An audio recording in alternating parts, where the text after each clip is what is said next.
لوگوں میں ابھی جو ہے وہ کچھ اقدار باقی تھی, اور حکومت کے عمال جو تھے, جو حکومت چلانے والے کارندے, وہ بھی ان کا بھی مجموعی معیار اتنا گھٹیا نہیں تھا جو اتنا آج دنیا کا ہے. دونوں اعتبارات سے وہ آج سے بہتر لوگ تھے, لیکن نظام حکومت کے اعتبار سے دنیا اور ان میں اب کوئی فرق باقی نہیں رہا تھا. یہ وہ ایک دور آ گیا.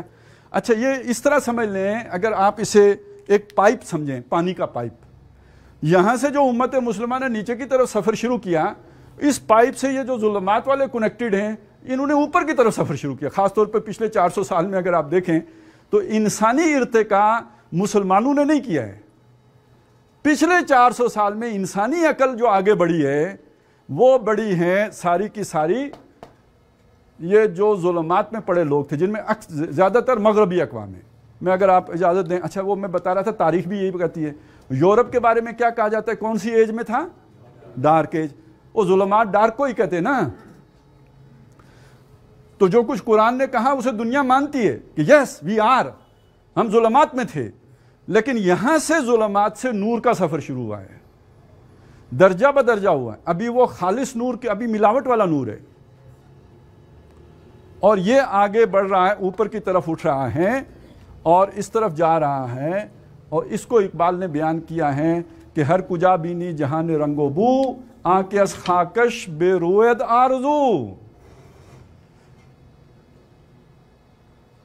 زانکہ وہ یہ جو ہے, یہ تو یا تو اسے جو بھی ملی ہے غذا اس کو اوپر اٹھنے کی, یہ محمد الرسول اللہ سے ملی ہے, انہی کی خاک سے اس نے نمو پائی ہے. یا ہنوز اندر تلاش مصطفیٰ است, یا ابھی مصطفیٰ کی تلاش میں سرگرداں ہیں. یہ نو انسانی کا اقبال یہ بھی کہتا ہے. شیطان سے بھی اقبال نے یہی کہا, اس امت سے مجھے کوئی پرواہ نہیں ہے, جانتا ہوں یہ امت حامل قرآن نہیں. نور کی معراج تو وہ ہے نا, وہاں سے نور ملے گا. یہ امت اس نور سے محروم ہے. وہی سرمایہ داری بندہ مومن کا دین, جو دنیا میں سرمایہ داری ہے, بندہ مومن کا دین بھی وہی ہے. جانتا ہوں مشرق کی اندھیری رات میں, اب مشرق اندھیرے میں ہے, مغرب روشنی کی طرف جا رہا ہے. جانتا ہوں مشرق کی اندھیری رات میں بے ید بیضا ہے پیران حرم کی آستی. اب پیر صاحب کا ہاتھ سفید نہیں ہوتا ہے, ان سے معجزہ سرزد نہیں ہو سکتا ہے. لیکن شیطان کو ڈر کس سے ہے, لیکن عصر حاضر کے تقاضاؤں سے. لیکن ہے یہ خوف آشکارا ہو نہ جائے شر پیغمبر, یہ جو چل پڑے ہیں یہ کہیں یہاں نہ پہنچ جائیں. تو یہ جو سفر شروع ہوا ہے, اس سفر نے جہاں پہ حضور کی طرف قدم بڑھائے ہیں, وہاں یہ بھی سمجھے کہ مجموعی طور پر انسانیت اوپر اٹھی ہے, حقوق کا تصور آیا ہے. انہی میں سے ایک تصور ہے ماڈرن سٹیٹ کا تصور, ریاست کا تصور. یہ میں نے اتنی تمہید صرف ایک نقطہ آپ کو سمجھانے کے لیے باندھی ہے کہ جب ہم انقلاب کی بات کریں گے تو ہم جس معاشرے میں انقلاب کی بات کرنا چاہتے ہیں, محمد الرسول اللہ کا وہ معاشرہ تھا ہی نہیں. لہٰذا اگر اس کو فوٹو کٹ کاپی پیسٹ کریں گے, وہاں سے کٹ کر کے یہاں پیسٹ کریں گے تو ستیہ ناش پھیریں گے. یہ سمجھ لیں وہ اور معاشرہ تھا, اس کا سٹرکچر اور تھا, اس کی یوں بناوٹ اور تھی, بنتی اور تھی. یہ اور معاشرہ ہے جس میں ہم رہتے ہیں. اب ہمارے فقہا جس شے کو کہتے ہیں دارالسلام, آج اگر کوئی شخص یہ سمجھے کہ یہ اسٹیٹ کے مترادف لفظ ہے, منٹل ہے. اسٹیٹ ایک بالکل الگ تصور ہے, ماڈرن اسٹیٹ. اچھا جی, ریاست کا نام جب ہم آتے ہیں اس میں بھی لوگ کنفیوز ہو جاتے ہیں. وہی قانون قانون ہے, آئین آئین ہے, ریاست ریاست ہے. وہ پاجی ریاست ریاست نہیں ہے, ریاست ریاست میں فرق ہوتا ہے. ایک ریاست بہاول پور ہے اور ایک ریاست پاکستان ہے, یہ دونوں ریاستیں ایک ہیں. تو پرانے لٹریچر میں فقہا کے ہاں جب آپ کو ریاست کا لفظ اگر کبھی ملے گا, اول تو ملے گا نہیں, لیکن اگر ملے گا تو اس ریاست کے معنی کوئی اور ہیں. وہ راجے ہیں, مہاراجے ہیں, جن کی اپنی اپنی ریاستیں ہیں, وہ اور شے بھائی. آج جس شے کو ریاست کہتے ہیں وہ ایک بالکل نئی شے, ایک بالکل الگ تھلگ شے. اس ریاست کا کوئی تصور سابقہ معاشرے میں آپ ڈھونڈیں گے تو آپ ایک یعنی ایسی شے کی تلاش میں جو مل ہی نہیں سکتی. حتیٰ یلج الجمل فی سم الخیاط, یہ تو اونٹ جو سوئی کے ناکے سے گزر جائے گا, آپ کو وہ ریاست کبھی پچھلے معاشرے میں نہیں ملے گی.